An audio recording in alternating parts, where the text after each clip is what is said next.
going on, friends and family? This is the Homesick Lone Wolf Podcast, episode 7 with your host, John Schaefer. I hope you're doing amazing right now. I hope you're doing great. I hope you're hanging in there. We're dealing with a lot of coronavirus and lockdown type things right now. So I hope you can have some time and check out a new podcast like the Homesick Lone Wolf Podcast. Be sure to subscribe, follow, like, share, comment, get involved. Feels great. In the last episode, I was just in Baltimore. I had moved out to Baltimore, Maryland, chasing an ex-girlfriend, just kind of having a small world and being an addict. I only knew what I wanted. I didn't know about letting go. I didn't know about, hey, sometimes things don't work out, make the best of it. All I knew was if I get out here to Baltimore, my ex-girlfriend will want to fix things and she'll want to try this again. Nothing binds the heart together like love. And we can be addicted to sex. We can be addicted to love. We can just really, really depend on somebody else. We can get addicted to saying I love you and someone saying I love you back. We can just be addicted to being in love. We can be addicted to sex. And when you do go through a breakup, it's very tough, it's very hard, and it is just like quitting a drug. The body and the mind go through similar things when you detox or withdraw from drugs or alcohol. A similar thing happens with a breakup. It's very intense, and I remember just thinking, whose hand is she holding? She's going and seeing the city without me. She's out in a new town without me, and she's meeting new people. And wow, she probably already has a new boyfriend. Just going through all these scenarios in your head and making yourself anxious. Very counterproductive, but you're just kind of beating yourself up is what it is. Now looking back, I'm just grateful that I did have the chance to fall in love. I'm glad that I had the relationship. I'm glad I learned all I did and went through all I went through. For me, it was never any kind of controlling or I need to control somebody. It was never like, oh, you belong to me, she's mine. It was nothing like that. For me, my relationships, it was always, I adore you, adornment, adulation. I loved this person. I cared about this person. In my relationships, I also mostly cared about making that girl feel special and making that girl feel lucky and happy. I wanted to make her feel special. And for me, it was all about showing her love, affection, and pleasure, and me just trying to make her life better. Me trying to express my love and affection. So for me, it was never any weird hidden agenda. It was never about controlling people or boasting and bragging or anything like that. And I just didn't know I didn't know anything about relationships. I didn't know the first thing about how to treat a lady. I didn't know that if your friend has a girlfriend, you're not supposed to look at them in the eyes. All these little things. I didn't know all this stuff. So I was just really naive and young. She made me feel good. That's all I knew. She made me feel good. She made me feel better than anything and anyone. And that's what I wanted to feel again. I wanted to feel that love.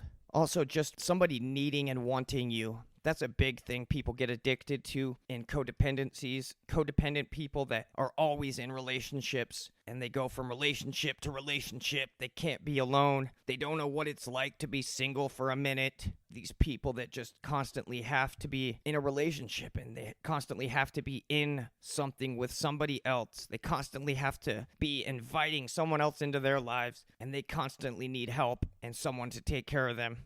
Moving from Durango out to Baltimore and just totally thinking, oh my God, she's gonna take me back. She's gonna want to fix things. It's gonna be great. Get out there and we meet up and it's nice. It was some closure to meet up and hug and talk. But I also felt after we met up that I could let go at that point. I felt like I could let go. And I realized that there are a lot more people out here. There's a lot of special people out here. And I need to meet people and I need to grow. And I needed to fix my behavior too. I needed to fix the way I conducted myself and behaved in that relationship that I was in. I needed to learn from this. And I needed to learn from the hurt and the pain and the confusion, compulsive behavior. But it was hard because at this point I was just freaking out. My world was ending. Everything I knew was ending. And everything beautiful in my life, everything that gave me closure and comfort had gone. So I pack everything up. I don't tell my landlord. I just get a backpack full of clothes and I move out to Baltimore, stay with my uncle, get a job at a restaurant out there, and just kind of get by. I'm going out with a buddy there, and I'm drinking quite often, every night, regularly. At this point, I don't know where to get any opiates. I don't know where to get pills. So once I got on that airplane, I didn't know where to get any opiates, and I, for the first week out in Baltimore, was definitely withdrawing and didn't know it. I didn't know I was withdrawing, but I was just, no energy. I had no energy. I was anxious all the time. I was sweating and hot and cold and sweaty and cold and anxious. Oh, man. But I had no idea what I was going through. I was just compulsive and freaking out, and, oh, man, I need to drink to calm all these nerves down. I gotta drink. I can't stop thinking about her. Then you wake up the next day, hungover. Your mind is just racing and you can't shut it off, and it just made things a lot worse. Living with my uncle, it was so different because I was on my own in Durango. I had been on my own. I had built from the ground up. I barely had anything as it was. Backpack full of clothes and some hope.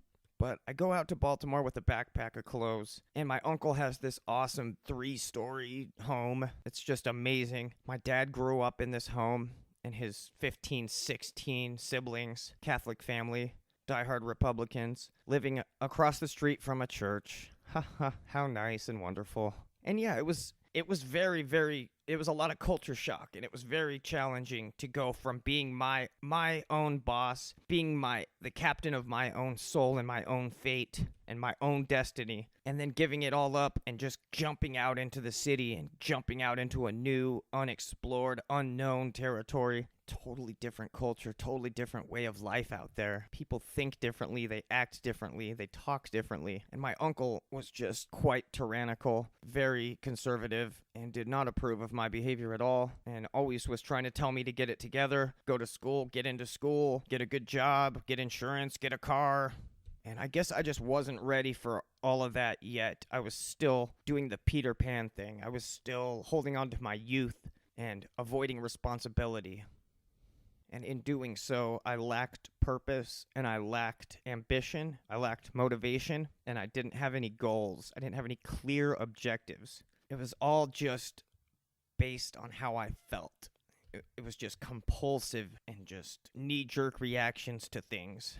And usually whenever anything went bad or things fell apart or I had any challenges, I was in this pattern of moving. I would just move and run away, or not really run away, but I would go somewhere new and start over or look for a better opportunity elsewhere. But that's where that pattern started around this time, by moving out to Baltimore with just a backpack. Living with my uncle, going through culture shock. He's telling me I gotta go to church every Sunday. I gotta take my hat off at the table. I gotta wash my hands when I come inside. All these rules and all these chores, and it was definitely like living with Dad. It was absolutely like moving back in with your parents. And I was not used to that. I wasn't used to anybody giving me direction or guidance or advice. And I didn't really know a good thing when it was in front of me. That is for sure. I wasn't focusing on opportunity or ways to grow and learn. I wasn't open to learning yet. I was just kind of getting by with what I knew. Rock and roll, music, partying, interacting with people, and laughing and joking and having a good time. Comedy. But I'm out, I'm going through all these weird emotions, and I'm just kind of lost and just taking it day by day. I go out with a friend to a bar, and I had just met with my ex a couple days prior, and was just kind of feeling relieved, but still just very, very bummed out and confused and just sad, because I was like, I had spent the last year with her, and now I'm by myself, so it was very different, and I had to get used to it. My friends weren't around. There was nobody really around. I wasn't playing music at this time. I was just really banking on her taking me back and us building some kind of life out in Baltimore. I learned this valuable lesson that most of the times things aren't the way we make them out to be in our head, good or bad, positive or negative. When we think about an event or how this is going to go today, we really have no idea. We hope for the best, of course, but it doesn't always happen the way we want it to happen. And it doesn't always happen the way we think it's going to happen. Sometimes we think it's going to be terrible, and it's smooth and pleasant. Sometimes we think it's going to be smooth and pleasant, but it's terrible. You just have to go with the flow and be ready for anything. Just focus, be in the now, be in the present. My problem was I just kept thinking about the past. I just kept thinking about walking the river trail with her and riding bikes with her, doing things together and being together and laughing and holding hands and kissing and being affectionate and saying, I love you. It was a little piece. It was the only beauty in my life, really. My life was so uncertain and ugly and all over the place. So I was trying to hold on to this one beautiful thing that came into my life. So I'm dealing with all this breakup. I'm dealing with some opiate withdrawal unknowingly, and I'm getting compulsive. I'm drinking quite a bit, and I go out with my friend in Baltimore, go to this bar, drinking, having a good time. Oh man, this is crazy. Terrible. I'm just a drunk piece of shit. Nobody's ever gonna want me again. I'm useless. I have no plan. I have no money. So I start getting pretty lit up, and there's a band setting up. I was pretty pumped. All right, cool. There's a band. We're gonna see some music. Right on. Rock and roll. I'm drunk. Let's do it. I still have the Colorado mindset. I'm still naive. I still think everybody is positive and happy. I still think everybody is upbeat and nice and kind and just celebrating life. I had no idea, but this band was a cover band. And I was like, oh, great, a cover band. Dude, please play some Journey. God, I need to hear some Journey right now. Well, this was a Journey cover band, and I freaked out, man. I was so excited and happy. I was just pumped for this. I was getting pretty lit up, too. So the rock and roll side of me kind of kicked in, and I was like, yeah, I need to party. Why am I so sad? I don't need to be sad. I'm in Baltimore. I just moved out to Baltimore. I'm changing my life. I'm changing things. The band starts, and I'm moshing, and I'm throwing my horns up in the air guitaring, headbanging. I jump on the stage and I start moshing on stage during this cover band, jumping on and off the stage and throwing my arms up in the air and trying to high-five people in the band while they're playing. And I get tackled. Out of nowhere, I get tackled. They take me outside. Get the hell out of here, man. You're trashed. You're messing up the band. You can't jump on stage like that. Get out of here. Well, my friend is inside. I had went to the bar with them, with my friend and like 3 or 4 of his buddies. So I'm outside now. They're all partying inside. Everything's happening. The place is packed. And I start talking to a dude outside, and he's like, hey, man, yeah, blah, blah, blah. Come inside. Let's go get a drink. I'm like, they just kicked me out, man. Did they? Oh, come on. I'll get you back in, bro. Come follow me. So I follow this guy around back of the bar. He sneaks me back inside, and he's like, hey, I know the bouncer. Let's go talk to him real quick. I'm like, oh, man, that's a weird idea, but all right. He's like, it's cool, bro. I'll get you back in. It's fine. So we go up to this bouncer, and he taps him on the shoulder, and he looks back, and then he double takes and looks back at me and just grabs me. He just goes right for me and throws me down these concrete stairs out front of the bar. And I had a little moment of clarity right then and there on the ground. I was like, wow, I'm on the ground. I just got tossed out. I'm at rock bottom. I'm at the bottom. This is crazy. But rock and roll, I'm going to pick myself up, and I'm going to keep on rocking. I'm going to keep on rambling forward. I'm going to go forward. So I get back up, hanging out. I have a cigarette. These dudes come over, and they're like, hey, man, what the fuck's your problem? You flipped me off. I'm like, what, dude? I don't remember that, dude. I don't know about that. Now, maybe I was flipping someone off behind you or something. And I was just all fucked up, and I thought it was funny if I flipped somebody off, I guess. Maybe I thought it would be hilarious. Flipped off the wrong guy. And this dude comes up, and he just smacks me real fast, real hard. And his buddy stops, and he's like, hey, stop, don't do that shit, no fighting. What's wrong? What's going on? Says he flipped him off. I didn't flip him off. I don't know what I did. Boom, this guy smacks me again. And then I'm like, I'm just gonna get out of here. I'm gonna walk out of here. So I start walking on this road. I'm kicked out of the bar. I'm 86th.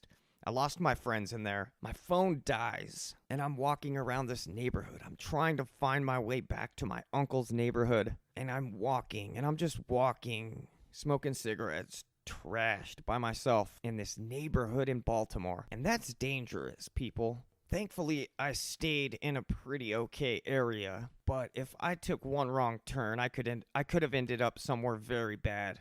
I'm walking around. I run into these dudes out front on their porch, and they're drinking beers. So, hey, can I hang out? I'm from Colorado, blah, blah, blah. Yeah, sure, bro. I can get you a beer. Hang out, have a cigarette, have a beer with these guys. Cool, we're going to go inside, bro. Nice to meet you. Good luck. And Just like, damn it, I don't know what to do. I started crying. I was so trashed and lost. I just started crying and walking, and I heard all this noise and rumbling. I'm like, what the hell is that? And I reached the interstate. I had reached some busy interstate. I was like, wow, this is definitely the wrong way. Turned around, turned somewhere else. All of a sudden, I end up back at the bar, but it's empty and it's shut down. It's like 1 a.m. at this point, about 1 a.m. My phone's dead, and I take a wrong turn and somehow did a huge circle, end up back at the bar, and it's empty, it's deserted, it's shut down. Everyone's gone, but there's one van out front, and they yell, "Hey, Colorado, get in the car!" It was my friends. They had sat there and waited for me. Only ones there. Boom, I get in the car, drop me off at my uncle's place. 2 a.m., I'm trying to make some food in the kitchen. He comes down and he's just like, we're going to talk in the morning. I don't want you keeping everybody up tonight. Get to bed soon. Woke up the next morning. He woke me up at like 11:15 a.m. He's like, John, wake up. It's almost noon, for Christ's sake. So I get up, I take a shower, get things going. And my brother Tim and I go for a little cruise and run around Baltimore a little bit, go to the Inner Harbor and run around town a little bit. We go see a band downtown, my buddies in Full-Blown Chaos from Queens, New York, and Brooklyn, all up in New York's ass. Full-Blown Chaos, what's up? And we go see these guys. I hadn't ran into them since Denver or Albuquerque years ago. So I get a hold of them, and my brother and I meet up with them. We hang out in the green room upstairs. I drink all the fucking beer. We smoke some weed. We're chilling. It's so awesome. We're having a great time chilling backstage with Full-Blown Chaos. Just having a blast. And we go downstairs. They set up and everything. They jam. They fucking tear it down. They play their set. My brother and I are on stage with them, hanging out while they jam, taking pictures and singing along and jumping off the stage. It was a blast. So all of a sudden, I got one night of everything I love and care about. I had one awesome, amazing night that reminded me why I do what I do and who I am. And I love emotional, hardcore, aggressive, heavy music. I love it. And I all of a sudden had this outlet, and it was just such a wonderful day and so awesome. Such a great night and fun. We helped the band bring all their stuff back to the van and all this great stuff. Give everybody some hugs. Say goodbye to everybody. My Uncle Jay picks us up downtown there in Baltimore, picks us up, and we get home, all good, go to sleep. Next day, my brother had school or something. We're running around Baltimore again, just hanging out. I'm just still kind of freaking out about the breakup, drinking a lot still, don't have a solid plan, not doing anything constructive, not being productive. And my cousin Michael hits me up and, hey, I'm gonna go play some music downtown and in Fells Point. Awesome area in Baltimore in the harbor. We go to this sweet ass bar, just my cousin Mike and I. His little band is playing, little cover band, like 3 or 4 people. So it's this awesome sweet bar there in the harbor right by the water. I'm just loving it. I'm smoking cigarettes by the water, just thinking about old times and good times and trying to stay positive and realize what I have and where I am. Got a little loose, got a little drunk. His band's playing, they're playing CCR and all these awesome rock and roll songs that I love. So I'm getting triggered left and right by the fucking rock and roll and the jams. I'm like, dude, I gotta drink some whiskey because CCR makes me drink whiskey for some reason. So my cousin Mike is playing guitar and singing all this good stuff. It's just an awesome time. I start wandering around the streets of Baltimore. I start walking around the crime-infested areas, just wandering around, trying to find somebody to ask for weed. I'm just wandering around these dark streets in Baltimore, trying to find somebody with weed. And I run into an African guy, and he has a beanie on, smells like reefer, and I'm, hey man, do you know where to get any weed around here? And he was so sketchy and weird, and he's just looking around, and he's like, yeah man, I got a 20, I got a dub, I got a 20. And he pulls this fucking little bag out of his mouth. He's like, I got a 20 bag right here, blah, blah, blah. I'm like, Jesus Christ, that's awesome. You're the man. Here's $20. And he's like, okay, man, hey, I can get you some more. Man, but I'm about to go get some more right now, man. So I'm like, dude, I'll take another 20. And he's like, well, I gotta go get it. So I was like, all right, here's $20. Cool. I'll be here, man. Meet me back here. Cool, man. I'll meet you back here in like 10:15. Go back to the bar, start drinking more. My cousin is still jamming. They're wrapping it up, closing down the bar. And my cousin and I get all his stuff packed up in the truck, and then we're walking around Baltimore, just downtown, crazy, awesome city of Baltimore. And I'm having such a blast. And we go into this awesome old school East Coast pizza shop. Awesome wood-burning stove and just badass big chef turning out pizzas. And we run into that African guy. We run into the African that sold me weed earlier. And I'm like, hey, man, what's up? He's like, oh, hey, yeah, man, I'm still going to get that. I still got to go get that. I'm like, oh, cool, man, yeah, that's rad. My cousin Mike is like, what's that all about? What's going on here? I'm like, oh, I gave him $20. He's going to get me some weed. And my cousin kind of shakes his head at me. He's like, man, you're going to get in trouble out here, man. I'm like, dude, it's all good. It's not a big deal. My cousin goes up to this African guy, and he's like, he give you some money? He's like, yeah, he gave me $40. I gave him 20 bag. I'm going to go get him another 20. My cousin is like, give me his $20. And so this African gives my cousin Mike my $20, gives it back to me, and he's like, don't be stupid. So we get in the car, we're smoking cigarettes, we're talking about stuff, good times. Boom, the next day, I text my cousin Mike. I'm like, hey, what's up tonight? Are you going out or anything? I'd like to come with. And he says, after last night, I don't really think I want to take you out anymore. You just mingle with the wrong people, and you're going to get in trouble out here. You're going to get yourself hurt out here. I'm like, oh, whatever, man. Fuck you. So we're chilling, we're hanging out, doing that thing. My brother Tim and I get on his scooter, and we cruise to this party we hear about. So we cruise to this party, him and I, and one of his buddies. So it's like 3 of us on this awesome little 2-person scooter. We're just cruising. We get to this house. It's like an abandoned house, and they're just throwing a party in here, and it's packed with kids. It's fucking packed with kids under 21. Just all these Baltimore, Maryland, stupid assholes. I'm like, God, I gotta be the only one that's 21 out here. We're all chilling, we're hanging out, having some drinks, meeting people, good times. All of a sudden, dude, this just herd of people, this fucking herd of people just comes running out of the house. Everyone's emptying the house. Everyone just starts running and bailing over streets and over fences and through yards. Just kids are running everywhere. Cops, cops, cops, cops. Everyone's bailing and running around. I'm like, wait, I don't have to run. I think it's all good. I'm old enough to drink. So it's all good. We're chilling, but I don't want to be the guy that's like, oh, you are the only one 21. You bought them alcohol. So we jump on my brother's scooter, 3 of us, and we drop our buddy off. My brother Tim and I stay on the scooter. We throw our headphones on.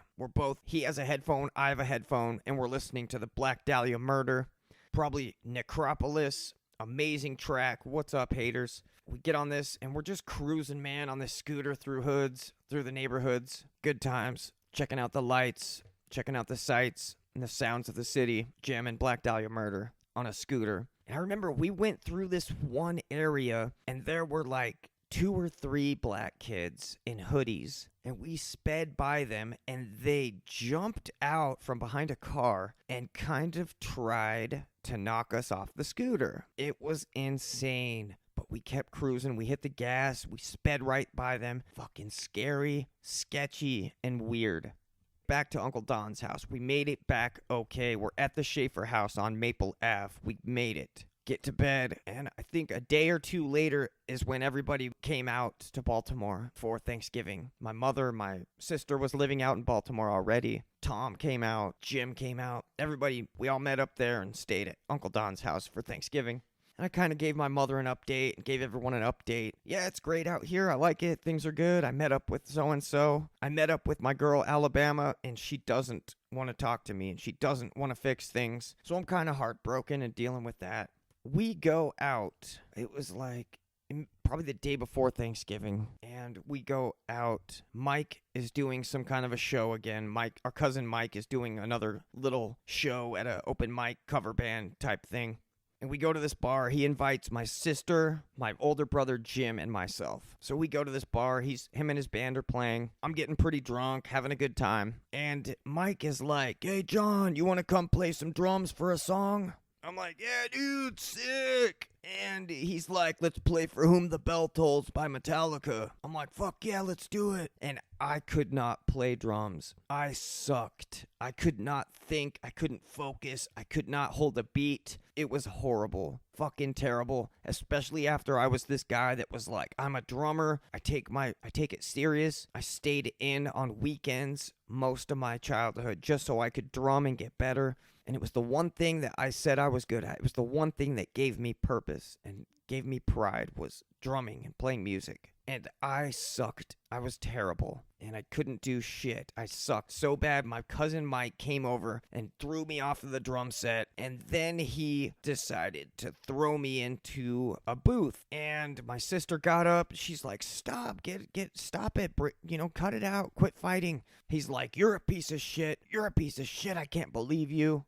My sister, my brother Jim, and I leave. We get in the car. My brother Jim starts arguing with me. It's almost like he teleported back to when we were younger. It's like he went back in time and he found this hate that he has for me. This bitterness and this just hatred that he has for me. It surfaced all of a sudden. And he punches me in the face in my sister's car. And I'm bleeding. I get blood all over her car. Inside the car is white. Got blood everywhere. My sister's screaming at us to stop arguing and stop fighting. We get to Uncle Don's house. I'm covered in blood. Catherine and Jim are screaming and yelling. Uncle Don and my mom come out and they're just like, oh my God, what is going on? I shower, I clean up, and the next day is Thanksgiving, and I'm sick, I'm hungover, and I'm just so depressed. So I call my job and I'm like, hey, I'm not coming in today. They're like, it's Thanksgiving. You realize this is probably going to mean your job, right? I'm like, yeah, I understand. And I said, I'm just a Colorado boy that's really lost and lonely right now. So boom, I quit that one job I had. And that day, Thanksgiving, that's when I drank a little bit and everybody was starting to get pretty pissed off at me. Everybody was getting pretty annoyed and fed up with my behavior and my drinking. And that was the night my Uncle Don said not to touch his Jack Daniels or his Jim Beam or whatever it was. There was a bottle of whiskey he didn't want me to touch. And I absolutely touched it. I touched it all over the place. The next day I was kicked out, man. I got kicked out. He told me, you got like 2 or 3 days, but I need you out of here. Talked to my mother. Hey, if I give you my last paycheck, can you get me a one-way ticket to Denver? Sure. Sounds great. 3 days later, I'm on a plane going to Denver. I get a hold of my buddy Dickie, Richard Gerd. Dickness. I get a hold of him back in Denver. He's got a spot for me. He's got a couch for me.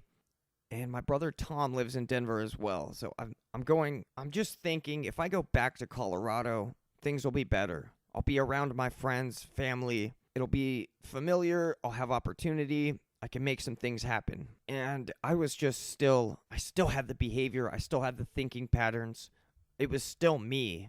Again, in addiction, we say, wherever you go, there you are. A lot of people think if they move, everything will change. It's them. It's me that needs to change. I didn't have a plan. I just knew that I knew I was going to get to Denver and I was going to party and hopefully work at some cool restaurants. It was in the back of my mind. Cool, I can at least go work at some cool restaurants in Denver. And I get to Denver, and the first day, my brother Tom picks me up at the airport in Denver. We smoke some weed, we're chilling. All right, cool, back in Colorado, what's up? Totally different feel, totally different culture. Just felt a lot of relief being back in Colorado. It was just different in Baltimore, man. Everybody was just kind of treating everybody like they were a threat. Nobody gave anybody the benefit of the doubt. Everybody seemed to just write each other off as crooks and criminals and liars. Nobody trusted anybody, and they just treated each other so much differently than we do in Colorado. I like to think we treat people like people. We treat people with respect and kindness. We try to give people the benefit of the doubt. Back there, man, it is so weird, and you don't say hi to strangers. You don't make eye contact with homeless people.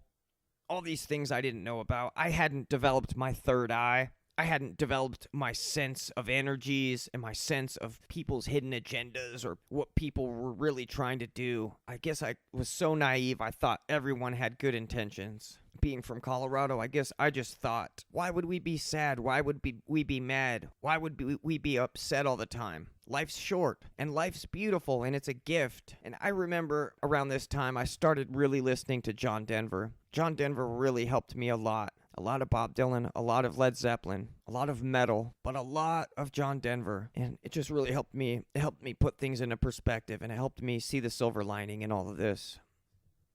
I get to Denver. I'm at the airport leaving Baltimore with my brothers. Everybody's there. We're all hugging, and my sister's crying. And they're just like, be careful. Just be careful, and good luck. It's so sad to see you just all over the place and wandering and not having any goals or plans. I kind of had this explorer mindset, and I just kind of detached from a lot of things. I detached from wanting material goods. I detached from playing the world's game. I detached from playing society's game, and just felt very depressed and lost, and thought that my best days were behind me. But I get to Denver, meet up with my brother Tom, make some food, smoke some weed, good times, meet up with Dickie. We go to a liquor store, we grab a bottle, we hang out and drink. And then the next day we go to his place on Ogden in Denver. I met his roommate, and I got set up in a spare bedroom they had. And they had a dog. They had a dog named Slug. And Slug was a very bad dog. His owner was lazy and messy, so the dog was lazy and messy, and this dog would leave hair all over the place, and this dog would go into that spare room and piss and shit everywhere. So they gave me that spare room. It smelled like piss, and it smelled like shit. It was terrible, and it had me thinking I was just in a very clean, organized, spacious, pleasant house in Baltimore. There was always food in the cupboard. There was always food to eat. There was a washer and dryer. There was a shower and stability. And I had just given all of that up. I was not aware of when you're starting from zero and you're starting over, you need to be focused and aware. And any rope, any safety rope, any opportunity that society or the universe throws you, you need to take. When you're at the bottom and any rope gets thrown your way, you need to grab it. Those little choices will bring you up and up and up.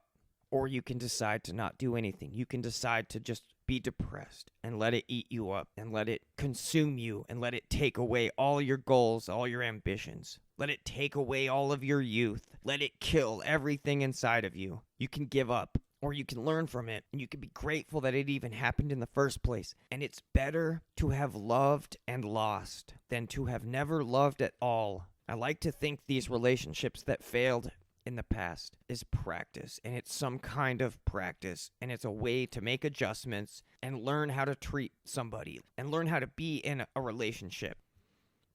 This is a very good stopping point right here. I have so much more to tell you about. I hope this was interesting. I hope it made you think. And this is episode 7, and episode 8 is going to be about the Denver experience, how I destroyed my chance there in Denver and got kicked out of my place. Things with Dickie went sour. We got in some fights, and I linked back up with Levi, unfortunately, because he was in Fort Collins. But we're going to focus on Denver Part 1. So we left Baltimore, and we're back in Colorado. We're in Denver Part 1, linking up with Dickie and my brother Tom. At this point, it is December. I don't know the year, 2011 or 10, maybe 2010 or 2011. But I hope this was interesting to you. Thank you for listening. I love you very much. I miss you. I believe in you. And I need you to have a special day. This is episode 7 of the Homesick Lone Wolf podcast. Thank you for listening. This is your host, John Schaefer, signing off.